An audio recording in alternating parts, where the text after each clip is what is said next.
ಈಗ ನಮ್ಮ ಸಚಿವರೀಗ UT ಖಾದರ್ ಇದ್ದಾರೆ, ಸರಿ. ಆದರೆ ಪಕ್ಷದಲ್ಲಿ, ಕಾಂಗ್ರೆಸ್ ಪಕ್ಷದಲ್ಲಿ ಜವಾಬ್ದಾರಿ ಹೊತ್ತವರು ಈ ಒಂದು ವಿಚಾರಗಳನ್ನು ಈಗ ಇಲ್ಲಿ ಸಚಿವ ಸಂಪುಟ ಸಭೆ ಆದರೆ ಭಾಳಷ್ಟು ಭರವಸೆಯನ್ನು ನಾವು ಇಟ್ಕೊಂಡಿದ್ದೇವೆ, ಯಾವ ರೀತಿ ಆಯಾಯ ಸಚಿವರಿಗೆ ಮುಟ್ಟಿಸುವಂಥ ವ್ಯವಸ್ಥೆ ಪಕ್ಷದಿಂದ ಏನಾದರೂ ಆಗ್ತದಾ ಹೇಗೆ ಅಂತ, ಅದಕ್ಕಾಗಿ ನೀವು ಒಂದು ಕಮಿಟಿ ಮಾಡ್ತೀರಾ ಹೇಗೆ ಅಂತ? ನೋಡಿ, ಬಹುಶಃ ಇದರ ಬಗ್ಗೆ ಮಾತಾಡಲಿಕ್ಕೆ ಹೋದರೆ ಹೌದು, ಅದು ಏನಾಗ್ತದೆ ಅಂತ ಹೇಳಿದರೆ, ಇದು ನಾವು ಗಾಜಿನ ಮನೆಯಲ್ಲಿ ನಿಂತು ಬೇರೆಯವರ ಮನೆಗೆ ಕಲ್ಲೊಡ್ದಾಗೆ ಆ ವಿಚಾರ ಆಗ್ಬೋದು. ಸೊ ಹಾಗಿರುವಾಗ ನೋಡಿ, ಇದು ಒಂದು ಇನಿಷಿಯೇಟಿವ್ ತಗೊಂಡಿದ್ದಾರೆ. ಮೊದಲ ಸಭೆಯಲ್ಲಿ ಜನಸಾಮಾನ್ಯರಿಗೆ ಆಗುವಂತ ಕೆಲಸಗಳನ್ನೇನಾದರೂ ನೋಡಿ, ಸಿಂಗಲ್ ವಿಂಡೋ ಸಿಸ್ಟಮ್, ನಮ್ಮ ರಿಜಿಸ್ಟ್ರೇಷನ್ ಸಮಸ್ಯೆ ಇರ್ಬೋದು, ಸರ್ವರ್ ಸಮಸ್ಯೆ ಇರ್ಬೋದು, ಹೇಗೆ ಬಗೆಹರಿಸುವುದು ನೋಡಿ, ಸಮಸ್ಯೆ ನೋಡಿ. ಇವಾಗ ಏನಾಗ್ತಿದೆ ಅಂತ ಹೇಳಿದ್ರೆ, ಇದೊಂದು ಪ್ರಯತ್ನ ಇಲ್ಲಿ. ಯಾಕಂತ ಹೇಳಿದ್ರೆ ನಾವು ಇವಾಗ ಆಲ್ರೆಡಿ ಈಗ ಬೆಳಗಾವಿಯಲ್ಲಿ ನಾವು ಇದನ್ನು ಮಾಡಿ ನಾವು ಆಲ್ರೆಡಿ ಈಗ 100% ಸಕ್ಸಸ್ ಆಗಿದ್ದೇವೆ ಅಂತ ನಾನು ಹೇಳ್ತಾ ಇದ್ದೀನಿ. ಬಹಳಷ್ಟು ಡೆವಲಪ್ ಆಗಿದೆ ಹೇಳ್ಬೋದು. 100% ಅಲ್ಲ, ನಾನು 100% ಅಂತ ಹೇಳಲ್ಲ. ನಾನು ಒಂದು ಪ್ರಚಾರ ಆಗ್ತದೆ, ಮತ್ತೆ ಮಾಡ್ಲೇಬೇಕು, ಏನು ಮಾಡ್ಲಿಕ್ಕಿಲ್ಲ. ಈಗ ಮಹಾರಾಷ್ಟ್ರದಲ್ಲಿ ನಾಗ್ಪುರದಲ್ಲಿ ಆಗ್ತದೆ, ಇಲ್ಲಿ ಆಗ್ತದೆ, ಅದು ಮಾಡ್ಲೇಬೇಕು. ಮಾತ್ರ ನೆನಪಿಡಿ, ಅದು ಬೇರೆ ಇದು ಬೇರೆ. ಅಲ್ಲಿ 10 ದಿನದ್ದು ಸೆಷನ್ ಆಗುತ್ತೆ, ಇಲ್ಲಿ ಇವರು ಬರುದು ಖಾಲಿ ಒಂದು ಸಚಿವ ಸಂಪುಟ. ಆದ್ರೆ ಇವರು ಏನ್ ಹೇಳ್ತಾ ಇದ್ದಾರೆ ಅಂದ್ರೆ, ಅಲ್ಲಿ ಮಿನಿ ವಿಧಾನಸೌಧ ಮಾಡಿದ್ದಾರೆ, ಅಲ್ಲಿ ಸಚಿವ ಸಂಪುಟ ಸಭೆ ಆಗ್ತದೆ, ಹಾಗೆ ವಿಧಾನಸೌಧವೇ ಆಗಿದೆ. ಖಂಡಿತ ನಮ್ಮ ಉದ್ದೇಶ ಏನಂತ ಹೇಳಿದ್ರೆ, ಹೀಗೇನೆ ನಮ್ಮ ಮಿತ್ರರ ಜೊತೆ ಇವರ ಜೊತೆ ಡಿಸ್ಕಷನ್ ಮಾಡ್ತಿದ್ದೆ. ಬಹುಶಃ ನೋಡಿ ಏನಾಗ್ತದೆ ಅಂತ ಹೇಳಿದ್ರೆ, ಇಂತಹ ಒಂದು ಸಚಿವ ಸಂಪುಟ ಸಭೆ ಸ್ಥಳೀಯವಾಗಿ ಎಲ್ಲ ಪ್ರದೇಶಗಳಲ್ಲಿಯೂ ಕೂಡ ಆಗ್ಬೇಕು. ಈಗ ಕರಾವಳಿ ಭಾಗದಲ್ಲಿ ಆಯ್ತು, ಹೈದರಾಬಾದ್ ಕರ್ನಾಟಕದಲ್ಲಿ ಕೂಡ ಆಗ್ಬೇಕು, ಅಥವಾ ಉತ್ತರ ಕರ್ನಾಟಕದಲ್ಲಿಯೂ ಕೂಡ ಈ ತರದ ನಡೆದ್ರೆ ಅಲ್ಲಿ ಏನಾಗ್ತದೆ, ಒಂದು ಏನ್ ಹೇಳ್ತಾರೆ, ಒಂದು ದೊಡ್ಡ ಮಟ್ಟದ ಒಂದು ಇಂಪ್ಯಾಕ್ಟ್ ಆಗದಿದ್ರು ಒಂದು ಸಣ್ಣ ಮಟ್ಟದ ಒಂದು ಪ್ರಾರಂಭಕ್ಕೆ ಒಂದು ನಾಂದಿ ಆಗ್ತದೆ. ಅದರಲ್ಲಿ ಒಂದು ಮಾತಿದೆ, you start first and then do the best ಅಂತ ಹೇಳಿ.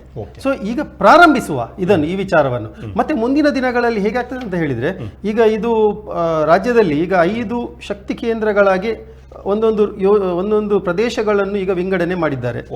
ಸೊ ಮುಂದಿನ ದಿನಗಳಲ್ಲಿ ಈಗ ಬೆಳಗಾವಿ ಆ ಪ್ರದೇಶಕ್ಕೆ ಈಗ ಒಂದು ಮಿನಿ ವಿಧಾನಸೌಧವನ್ನು ಆಲ್ರೆಡಿ ಮಾಡಿದ್ದಾರೆ.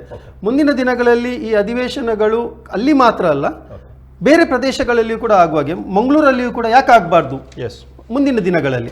ಖರ್ಚಿದೆ, ಖಂಡಿತವಾಗಿಯೂ ಖರ್ಚಿದೆ. ಸೊ ನಾವು ಎಂತಾಗ್ತಂತೆ, ಕೆಲವೊಂದೊಂದು ವಿಚಾರಗಳು ಒಳ್ಳೆ ಕೆಲಸಗಳು ನಡೆಯುವಾಗ ನಾವು ಖರ್ಚು ಅದು ಇದು ಅಂತ ಹೇಳಿ ನಾವು ನೋಡ್ಲಿಕ್ಕೆ ಆಗುದಿಲ್ಲ. It's a capital investment initially. ಆಮೇಲೆ ನೋಡೋಣ. ಈಗ ಬರ್ತಿದೆ ಅಲ್ಲಿ ಏನು ಬೆಳಗಾವಿಯಲ್ಲಿ 100% ಆಕ್ಯುಪೆನ್ಸಿ ಇಲ್ಲ ಎಲ್ಲ ಕಡೆಯೂ ಕೂಡ, ಅದೆಲ್ಲ ಇದೆ, ಪ್ರಾಂತ್ಯಗಳು ಅದೇ ಸಣ್ಣ ಪುಟ್ಟ ವಿಚಾರಗಳು ಇವೆ, ಅದು ನಾವು ಇಲ್ಲ ಅಂತ ಹೇಳಿ ನಾವು ಒಪ್ಪುದಿಲ್ಲ. ಆದರೆ ಅಲ್ಲಿಯೂ ಚೇಂಜಸ್ ಬಂದಿದೆ. ಸೊ ಬಹುಶಃ ಆ ಚೇಂಜಸ್ ಇಲ್ಲಿಯೂ ಕೂಡ ಬರಬಹುದು ಅಂತ ಹೇಳುವಂಥದ್ದು ನಮ್ಮ ಒಂದು ಆಶಾಭಾವನೆ. ಸರ್, ನಾನೀಗ ಸಂಜಯ್ ಪ್ರಭು ಅವ್ರ ಸರ್, ಇದು ನಿಮ್ಮ ಅನಿಸಿಕೆಯಲ್ಲಿ ಇದೊಂದು ಕಾಂಗ್ರೆಸ್ನ ಶಕ್ತಿ ಪ್ರದರ್ಶನ ಅಂತ ಅನಿಸ್ತದ? ಯಾಕೆಂತ ಹೇಳಿದ್ರೆ ಇದೊಂದು BJP ಶಾಸಕರು ಹೆಚ್ಚಾಗಿರುವಂಥ ಒಂದು ಕ್ಷೇತ್ರ, ಅದರಲ್ಲೂ ಕೂಡ RSSನ ಮೂಲ ಇರುವಂಥದ್ದು. ಹಾಗಾಗಿ ಮುಂದಿನ ಚುನಾವಣೆಯನ್ನು ಗಮನದಲ್ಲಿ ಇಟ್ಕೊಂಡು ಈ ರೀತಿಯ ಒಂದಿಷ್ಟು ಕಾರ್ಯಕ್ರಮಗಳು ಏನಾದರೂ ಸಕಾರಾತ್ಮಕ ಪರಿಣಾಮ ಬೀರ್ಬೋದಾ ಕಾಂಗ್ರೆಸ್ನವರಿಗೆ ಎನ್ನುವಂಥದ್ದು? ಅಲ್ಲ, ಅವರು ಮಾತಾಡುವಾಗ ನೋಡಿ ಯಾವಾಗಲೂ ಹೇಳ್ತಾರೆ, ನಮಗೊಂದು ಇದನ್ನುಂಟು, ಹಿಂದುತ್ವದ ಪ್ರಯೋಗಶಾಲೆ, ಅದು ಇದು ಮತ್ತು ಕೋಮು, ಇದನ್ನೆಲ್ಲ ಮಾತಾಡ್ತಾರೆ. ಅಷ್ಟು ಏನು ಇರುವುದಿಲ್ಲ. ಅವರಿಗೇನಾಗಿದೆ ಅಂತ ಕೇಳಿದರೆ, ಇಲ್ಲಿಯ ಒಂದು ಜಾಗವನ್ನು, ಕರಾವಳಿಯನ್ನು ಶತಾನುಗತ ಏನಾದರೂ ಮಾಡಿ ಎಂಟ್ರಿ ಮಾಡಬೇಕು ಅಂತ. ಯಾಕಂದರೆ ಅವರಿಗೆ ಮಾಡಲಿಕ್ಕೆ ಆಗ್ತಾ ಇಲ್ಲ, ತುಂಬ ಪ್ರಯತ್ನದಲ್ಲಿ. ಯಾಕಂತ ಕೇಳಿದರೆ ವೇವ್ ಅವರ ಸೈಡ್ ಇದ್ದರೆ ಸಮೇತ, ಈಗ ಒಂದು ಇಲೆಕ್ಷನ್ನಲ್ಲಿ ಹೇಗಿರ್ತದೆ ಅಂತ ಕೇಳಿದರೆ, ಒಂದು ರೂಲಿಂಗ್ ಪಾರ್ಟಿ ಮತ್ತು ಇದಾಗುವಾಗ ನಿಮಗೆ ಆ್ಯಂಟಿ ಇನ್ಕಮ್ ಬರುವಾಗ, ಹೆಚ್ಚಾಗಿ ಸುಲಭದ ವಾತಾವರಣ ಇರುವಾಗ ಸಹ ಕರಾವಳಿಯಲ್ಲಿ ಅಟ್ಟರ್ ಸೋಲು ಅಂತ ಹೇಳ್ತಾರಲ್ಲ, ಈಗ ಒಂದು ಸೋಲು ಬರುವಾಗ ಹೇಳ್ತಾರೆ 500 ಒಟ್ಟಿಗೆ ಸೋಲುದು, 2000 ಒಟ್ಟಿಗೆ, ಇದೆಲ್ಲ ಇಲ್ಲ. ಇದೆಲ್ಲ 10, 15, 20 ಸಾವಿರಕ್ಕೆ ಅಂತ ಬರುವಾಗ ಅವರಿಗೆ ಈಗ ಮತ್ತೆ ಹರಿಪ್ರಸಾದ್ ಅವರು ಅಧ್ಯಕ್ಷರಾಗಿದ್ದಾರೆ, ಅವರಿಗೆ ಇಲ್ಲಿ ಸ್ಯಾಂಪಲ್ ತೆಗಿಬೇಕಂತ ಇರ್ಬೋದು, ಸುಮ್ಮನೆ ಬರಲಿಕ್ಕಿಲ್ಲ. ಅವರು ಏನು ಮಾಡ್ಬೋದು, ಅಧಿಕಾರಿಗಳ ಹತ್ರ ಕೇಳಿ ಏನು ಮಾಡ್ಬೋದು, ಯಾವ ರೀತಿ ಅದನ್ನು ಮಾಡ್ಬೋದು ಅಂತ ಡೆಫಿನೆಟ್ಲಿ ಅದೊಂದು ಪ್ರಯೋಗ. ಯಾಕಂದರೆ DK ಶಿವಕುಮಾರ್ ಅಂತ ಕೇಳಿದರೆ ಅವರಿಗೆ ಈಗ ವೆರಿ ವೆರಿ ಇಂಪಾರ್ಟೆಂಟ್ ಇರುವುದು ಕೋಸ್ಟಲ್ ಕರ್ನಾಟಕ. ಕೋಸ್ಟಲ್ ಕರ್ನಾಟಕದ ವಿಷಯದ ಬಗ್ಗೆ ಭಯಂಕರ ಚಿಂತನೆ ಮಾಡ್ತಾರೆ. ನಿಮ್ಮ ಒಂದು ಪ್ರಶ್ನೆ ನೋಡಿ, ಇಲ್ಲಿ ಏನಾಗಿದೆ ಅಂತ ಹೇಳಿದ್ರೆ, ಮೇಲುಗೈ ಬಹುಶಃ ಇವರು ಹೇಳಿದ ಹಾಗೆ BJP ಪಕ್ಷಕ್ಕೆ ಇದೆ, ಇವರ ಅತಿ ಹೆಚ್ಚು ಸಂಖ್ಯಾಬಲ ಇದೆ. ಆದರೆ ನೀವು ಗ್ರೌಂಡ್ ಲೆವೆಲ್ಗೆ ಇಳಿದು ಒಂದು ಇನ್ವೆಸ್ಟಿಗೇಷನ್ ಮಾಡಿದ್ರೆ ನಮಗೆ ಮತ್ತೆ ಅವರಿಗೆ ಇರುವಂತಹ ಒಂದು ವೋಟ್ ಶೇರ್ ಒಂದು ಹೆಚ್ಚೇನಿಲ್ಲ. ಜನರು ನಮ್ಮ ಕಡೆ ಒಲವಿರುವವರು ಕೂಡ ಶಾಸಕರು ಗೆದ್ದದ್ದು ಕೂಡ ಇದೆ. ಯಾಕಂದ್ರೆ ಇಟ್ಸ್ ಅ ಜಂಬ್ಲಿಂಗ್. ಯಾಕಂದ್ರೆ ಒಂದ್ಸಲ ಅವರು ಮೇಲುಗೈ ಸಾಧಿಸ್ತಾರೆ, ಒಂದ್ಸಲ ನಾವು ಮೇಲುಗೈ ಸಾಧಿಸ್ತೇವೆ, ಒಂದು ಸಲ ನಾವು 7 ಗೆದ್ದಿದ್ದೆವು, ಅವರು 1 ಸೋತಿದ್ರು, ಒಂದ್ಸಲ ನಾವು ಉಲ್ಟಾ ಪಲ್ಟಾ ಹಾಗೆ ಆಗ್ತಾ ಇದೆ. ನೋಡಿ ದೀರ್ಘಕಾಲದಿಂದ ಭಾರತೀಯ ಜನತಾ ಪಕ್ಷ ಇರ್ಲಿಕ್ಕೆ ಕಾರಣ ಏನಾಯ್ತು ಅಂತ ಅದನ್ನೇ ಅವರು ಹೇಳ್ತಾ ಇದ್ದಾರೆ. ನೋಡಿ ವಿಷಯ ಎಂತ ಆಗ್ತದೆ ಅಂತ ಹೇಳಿದ್ರೆ, ನಾವು ಇವಾಗ ಕೆಲವೊಂದೊಂದು ಏನ್ ಹೇಳ್ತಾರೆ, ಜನರು ಅವರಿಗೆ ಹೊಸ ಹೊಸ ಯೋಜನೆಗಳು ಬಹುಶಃ ಲೈಕ್ ಆಗ್ತಾ ಇರುವಂತದ್ದು ಇರಬಹುದು ಅವರಲ್ಲಿ. ನಾವು ರಾಜಕೀಯ ಮಾಡುವುದು ಬೇಡ ಇದರಲ್ಲಿ. ಯಾಕಂದ್ರೆ ಬಹುಶಃ ನೋಡಿ ಖಂಡಿತ ಈಗ ಮೋದಿಯವರು ಬಂದು ಅವರ ಒಂದು ಕಾಲದ ಒಂದು ವೇವ್ ಏನ್ ಬಂತು ನೋಡಿ, ಬಹುಶಃ ಬಿಜೆಪಿ ಅವರಿಗೂ ಗೊತ್ತು ಅವರು ವಿನ್ ಆದದ್ದು ಅವರ ವೈಯಕ್ತಿಕ ವರ್ಚಸ್ನಿಂದಲ್ಲ, ಮೋದಿ ಅವರ ಹೆಸರಿನಿಂದ ಅಂತ ಹೇಳಿ ಅವರೇ ಹೇಳ್ಕೊಳ್ತಾರೆ. ಹಾಗಿರುವಾಗ ಇದು ಏನದಂತ ಹೇಳಿದ್ರೆ, ಇಲ್ಲಿ ಏನು ಇವರು ವಿನ್ ಆದ್ರು MP MLA ಇವರು ಎಲ್ಲಿಯೂ ಕೂಡ ಅವರ ಅಭಿಪ್ರಾಯ ಮೋದಿ ಅವರದ್ದು ಫೋಟೋ ಹಿಡ್ಕೊಂಡು ಹೋಗಿ ಇದು ವಿನ್ ಆಗಿರುವಂತದ್ದು. ಎಸ್, ಮೋದಿ ಅವರ ಒಂದು ಆ ಟೈಮಿನಲ್ಲಿ ಒಂದು ವರ್ಚಸ್ಸು ಇತ್ತು, ಜನಪ್ರಿಯತೆ ಇತ್ತು. ಯಾಕಂದ್ರೆ ಅದನ್ನು ನಾವು ಬಿಟ್ಟು ಹಾಕುವಾಗಿಲ್ಲ, ಅವ್ರು ಏನೇ ಬೇಕಿದ್ರೆ ಮಾಡಿದ್ದಿರಬಹುದು. ಜನರಿಗೆ ಹೇಗೆ ಅಂತ ಹೇಳಿದ್ರೆ, ಎಲ್ಲಾ ತರದ ವ್ಯಕ್ತಿಗಳನ್ನು ಜನರು ನೆನಪಿನಲ್ಲಿ ಇಟ್ಕೊಳ್ತಾರೆ. ಎಲ್ಲಾ ಜನರ ವ್ಯಕ್ತಿಗಳಿಗೆ ಸಹ ಒಂದು ಜನರು ಒಂದು ಲೈಕ್ ಮಾಡುವವರು ಡಿಸ್ಲೈಕ್ ಮಾಡುವವರು ಇರ್ತಾರೆ, ಇಲ್ಲ ಅಂತ ನಾನು ಹೇಳುದಿಲ್ಲ. ನೋಡಿ, ಒಂದು ಪಿಕ್ಚರ್ ಅಲ್ಲಿ ಒಬ್ಬ ಹೀರೋ ಇರ್ತಾನೆ, ವಿಲನ್ ಇರ್ತಾನೆ. ವಿಲನ್ಗೂ ಕೂಡ ಫ್ಯಾನ್ ಫಾಲೋವರ್ಸ್ ಇರ್ತಾರೆ, ಹೀರೋಗೂ ಕೂಡ ಫ್ಯಾನ್ ಫಾಲೋವರ್ಸ್ ಇರ್ತಾರೆ. ಸೊ ಹಾಗೆ ಅಂತ ಹೇಳಿ ನಾವು ಅವ ಸರಿ ತಪ್ಪು ಅಂತ ನಾವು ಹೇಳಲಿಕ್ಕೆ ಆಗಿಲ್ಲ. ಬಲವರ್ಧನೆ ಕಾಂಗ್ರೆಸ್ ಬಲವರ್ಧನೆಗೆ ಯಾವ ರೀತಿಯ ಪ್ರಯತ್ನ ಯಾಕೆ ಮಾಡಲಿಲ್ಲ? ಯಾಕೆಂದ್ರೆ ಈ ಬಾರಿ ಭರ್ಜರಿ ಬಹುಮತದಿಂದ ಅಧಿಕಾರಕ್ಕೆ ಬಂದಿದೆ. ಆದರೆ ಕಾಂಗ್ರೆಸ್ ದಕ್ಷಿಣ ಕನ್ನಡ ಕರಾವಳಿಯಲ್ಲಿ ಯಾಕೆ ತನ್ನ ಬಲವರ್ಧನೆಯನ್ನ ತೋರಿಸಲಿಕ್ಕೆ ಆಗ್ಲಿಲ್ಲ ಅನ್ನತಕ್ಕಂಥ ಇಲ್ಲ. ನೋಡಿ ನೀವು ಕಳೆದ ಬಾರಿಯ ಎಲೆಕ್ಷನ್ ನೋಡಿದ್ರೆ ಅಥವಾ ಈ ಬಾರಿಯ ನೀವು ಎಲೆಕ್ಷನ್ ನೋಡಿದ್ರೆ, ನೀವು MP ಎಲೆಕ್ಷನ್ ನೋಡಿದ್ರೆ, ನಮ್ಮಲ್ಲಿ ಏನು ಸೋತಿರುವಂತಹ ಏನು ಒಂದು ಮಾರ್ಜಿನ್ ಇದೆ ನೋಡಿ, ಅದು ಬಹಳಷ್ಟು ಕಡಿಮೆ ಆಗಿದೆ.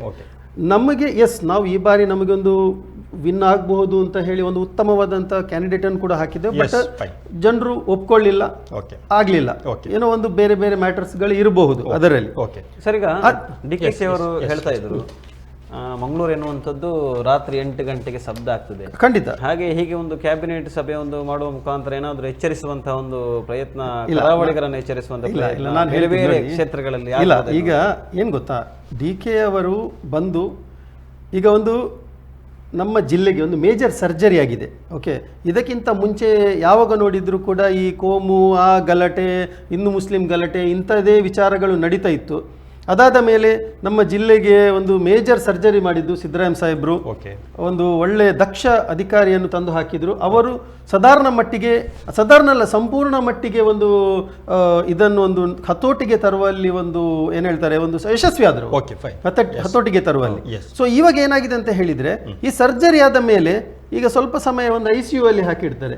ಆಮೇಲೆ ಅವರಿಗೆ ಒಂದು ಮೈಲ್ಡ್ ಟ್ರೀಟ್ಮೆಂಟ್ ಸ್ಟಾರ್ಟ್ ಮಾಡ್ತಾರೆ, ಮೆಡಿಕೇಶನ್. ಸೊ ಇವಾಗ DK ಅವರು ಏನ್ ಮಾಡ್ತಿದ್ದಾರೆ ನೋಡಿ, ಆ ಮೆಡಿಕೇಶನ್ ಅನ್ನು ಸ್ಟಾರ್ಟ್ ಮಾಡಿದ್ದಾರೆ ಇವಾಗ. ಸೊ ಇನ್ನು ಮುಂದಕ್ಕೆ ಏನಾಗ್ತದೆ ಅಂತ ಹೇಳಿದ್ರೆ, ನೀವು ಏನು ಹೇಳಿದಿರಿ 8 ಗಂಟೆ ನಂತರ ಏನು ಜನರು ಹೊರಗೆ ಬರ್ತಿಲ್ಲ ಅಂತ ಹೇಳ್ತಿದ್ರು ನೋಡಿ, ಬಹುಶಃ ಮುಂದಿನ ದಿನಗಳಲ್ಲಿಯೂ ಕೂಡ ಅಂದ್ರೆ ಒಂದು ಜನರು ಯಾಕೆ ಹೊರಗೆ ಬರ್ತಿಲ್ಲ ಅಂದ್ರೆ ಒಂದು ತರದ ಭಯ ಇತ್ತು. ಆ ಭಯ ಇವಾಗ ಜನರಲ್ಲಿ, ನಾನು ಕಂಪ್ಲೀಟ್ ಅಂತ ಹೇಳಲ್ಲ, ಆದರೆ ಒಂದು ದೊಡ್ಡ ಮಟ್ಟಿಗೆ ಆ ಭಯ ಹೊರಗಡೆ ಹೋಗಿದೆ ಇವಾಗ. ಸೊ ಮುಂದಿನ ದಿನಗಳಲ್ಲಿ ಈ ಭಯ ಸಂಪೂರ್ಣವಾಗಿ ಹೋಗ್ತದೆ. ಮತ್ತು ಈ ಟೂರಿಸಂನ ಡೆವಲಪ್ಮೆಂಟ್ ಆಗುವಾಗ ಖಂಡಿತವಾಗಿಯೂ ಮುಂದಿನ ದಿನಗಳಲ್ಲಿ ನಾವು ರಾತ್ರಿ ಸಮಯದಲ್ಲಿ ಬಹಳಷ್ಟು ಆಕ್ಟಿವಿಟೀಸ್ಗಳನ್ನು, ಒಂದು ಕಂಟ್ರೋಲ್ಡ್ ಆಕ್ಟಿವಿಟೀಸ್ ಅಂತ ಹೇಳುವ ಟೂರಿಸಂನ ಜೊತೆಗೆ ಸರ್, ಈಗ ಹೆಚ್ಚಾಗಿ ಮಂಗಳೂರಿನಲ್ಲಿ ಯುವಕ ಯುವತಿಯರೆಲ್ಲ ಹೆಚ್ಚಾಗಿ ಬ್ಯಾಂಗ್ಳೂರಿಗೆ IT ಕ್ಷೇತ್ರಕ್ಕೆ IT ಉದ್ಯೋಗಕ್ಕೆ ಹೋಗ್ತಾರೆ. ಹಾಗಾಗಿ ಈ ಎಲ್ಲ ಒಂದಿಷ್ಟು ಚಟುವಟಿಕೆ ಆಕ್ಟಿವಿಟಿಗಳಿಂದ ಮಂಗಳೂರಲ್ಲೂ ಕೂಡ ಏನಾದರೂ ಒಂದು IT ಹಬ್, IT ಕ್ಷೇತ್ರ ಇದು ಈ ಪ್ರಯತ್ನ ನಾವು ಅಂತಲ್ಲ, ಕಳೆದ ಬಾರಿ BJP ಸರ್ಕಾರ ಇರುವಾಗ ಕೂಡ ಈ ಪ್ರಯತ್ನವನ್ನು ಪಟ್ಟಿದ್ರು. ಆದರೆ ಈ ಪ್ರಯತ್ನ ಏನಾಗ್ತದೆ ಅಂತ ಹೇಳಿದರೆ, ಇದು ಒಂದೇ ಸ್ಟ್ರೆಚ್ನಲ್ಲಿ ಇದು ಆಗುವಂಥದ್ದಲ್ಲ. ಉತ್ತಮ ಪ್ರಯತ್ನ ಪಟ್ಟಿದ್ದಾರೆ BJPಯ ಪಕ್ಷ. ನಾವು ತಪ್ಪು ಅಂತ ಹೇಳುವುದಿಲ್ಲ, ನಾವು ಅದನ್ನು ಒಪ್ಕೊಳ್ತೇವೆ. ನಾವು ಕೂಡ ಪ್ರಯತ್ನ ಪಟ್ಟಿದ್ದಾರೆ, ನಾವು ಕೂಡ ಇವಾಗ ಪ್ರಯತ್ನ ಪಡ್ತಿದ್ದೇವೆ. ಕಾಲ ಹಂತ ಹಂತವಾಗಿ ಬಹುಶಃ we may not succeed this time also. Next ಆದ್ರೂ ಮುಂದೆ ಖಂಡಿತವಾಗಿಯೂ ಮುಂದೆ ಒಂದು ದಿನದಲ್ಲಿ, ಯಾಕಂದ್ರೆ ನೋಡಿ ಬ್ಯಾಂಗ್ಳೂರ್ ಈಸ್ ಕಂಪ್ಲೀಟ್ಲಿ ಸ್ಯಾಚುರೇಟೆಡ್. ಬ್ಯಾಂಗ್ಳೂರ್ನಲ್ಲಿ ಇವಾಗಂತೂ ಜನರಿಗೆ ಸಫಕೇಶನ್ ಆಗಿದೆ. ಇವಾಗ ನಾನು ನನ್ನ ಕೆಲಸಕ್ಕೆ ಬೆಂಗಳೂರಿಗೆ ಹೋದರೂ ಕೂಡ ನನಗೆ ಯಾವಾಗೊಮ್ಮೆ ಮಂಗಳೂರಿಗೆ ವಾಪಸ್ ಬರ್ತೇನೆ ಅಂತ ಹೇಳುವ ಅಷ್ಟು ನಾನು ಅರ್ಜೆನ್ಸಿಯಲ್ಲಿ ಹೋಗಿ ಬರುವ ನಾನು. ಓಕೆ.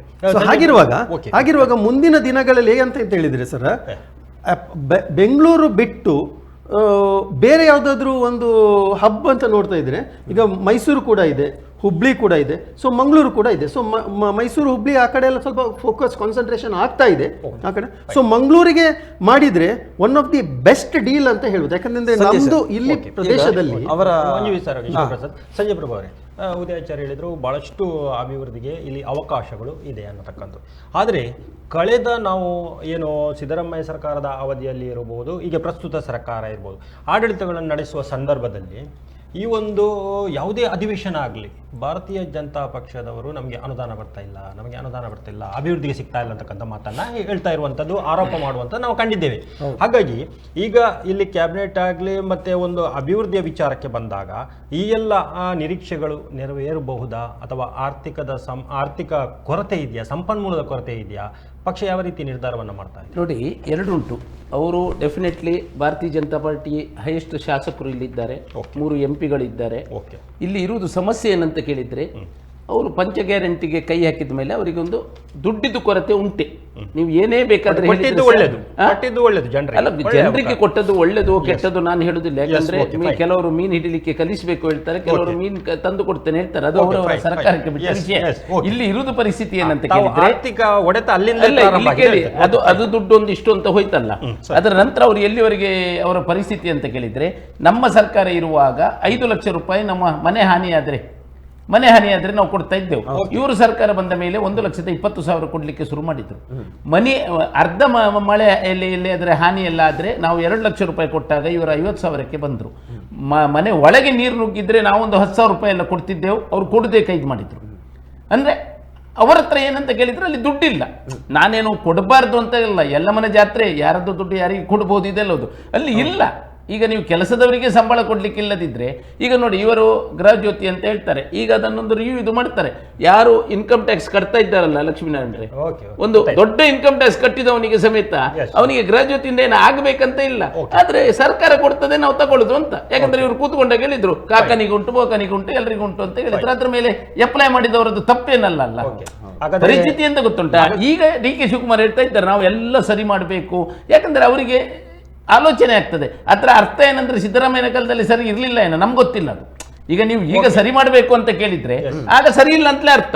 ಆದ್ರೆ ಒಂದು ಕಂಪ್ಲೀಟ್ ಮಾಡ್ತೇನೆ.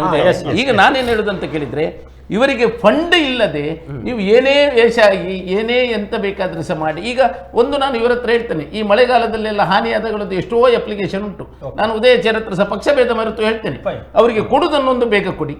ಈ ಹಕ್ಕು ಪತ್ರಗಳನ್ನೆಲ್ಲ ಕೊಟ್ಟಿದ್ದೀರಿ, ಆ ಮನೆಗಳನ್ನು ಇನ್ನೂ ಇಲ್ಲ. ಕೆಲವರು ಹೇಳುದು ನಮ್ಮ ಹತ್ರವೇ, ಯಾಕಂದ್ರೆ ಅವರಿಗೆ ಈಗ ನೋಡಿ ಕಾರ್ಪೊರೇಷನ್ ಅಲ್ಲಿ ಇಷ್ಟು ಸಮಸ್ಯೆಗಳುಂಟು, ನೀರಿನ ಸಮಸ್ಯೆ ಉಂಟು, ವಾಸನೆ ಬರ್ತದೆ, ಎಲ್ಲೋ ಬರ್ತದೆ.